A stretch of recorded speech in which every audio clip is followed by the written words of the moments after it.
4 বছরে পা দেওয়ার পথে ইউক্রেন যুদ্ধ।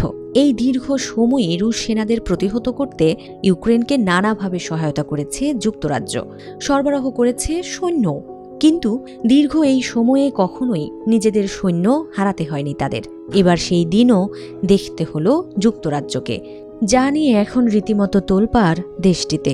যুক্তরাজ্য জুড়ে চলছে শোকের মাতম।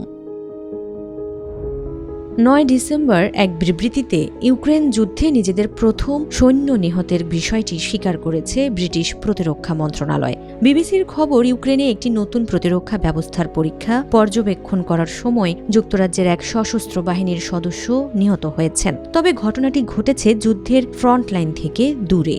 ইউক্রেনীয় বাহিনীর প্রতিরক্ষা সক্ষমতা পরীক্ষা চালানোর সময় ওই সময় এক মর্মান্তিক দুর্ঘটনায় ব্রিটিশ সেনা আহত হন এবং পরে মারা যান।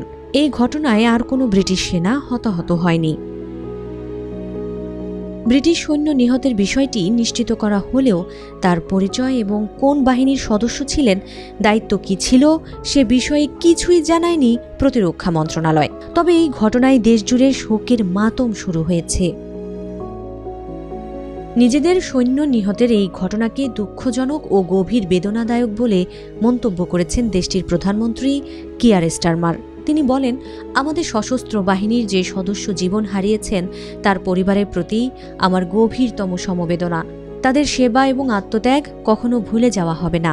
প্রতিরক্ষা মন্ত্রী জন হিলি বলেন, প্রিয়জন হারানোর এই কঠিন সময়ে আমি তার পরিবার, সহকর্মী এবং বন্ধুদের পাশে আছি। ব্রিটিশ পার্লামেন্টের প্রতিরক্ষা কমিটির চেয়ারম্যান তানমনজিৎ সিং ঢেসি বলেন, এই মর্মান্তিক ঘটনা আমাদের মনে করিয়ে দেয় ফ্রন্টলাইন থেকে দূরেও দায়িত্ব পালন করতে গিয়ে কত বড় ঝুঁকির মুখোমুখি হন সেনা সদস্যরা। ইউক্রেন যুদ্ধ বন্ধে কূটনৈতিক সমাধানের চেষ্টা জোরালো হচ্ছে। ইউরোপীয় নেতাদের লন্ডনে ডেকে সমাধানের চেষ্টা চালাচ্ছেন স্টারমার। ঠিক সেই সময়ই নিজেদের প্রথম সৈন্যকে হারাতে হলো তাদের। ফলে দুশ্চিন্তা বাড়ছে ইউক্রেনে অবস্থানরত বাকি সৈন্যদের নিয়েও।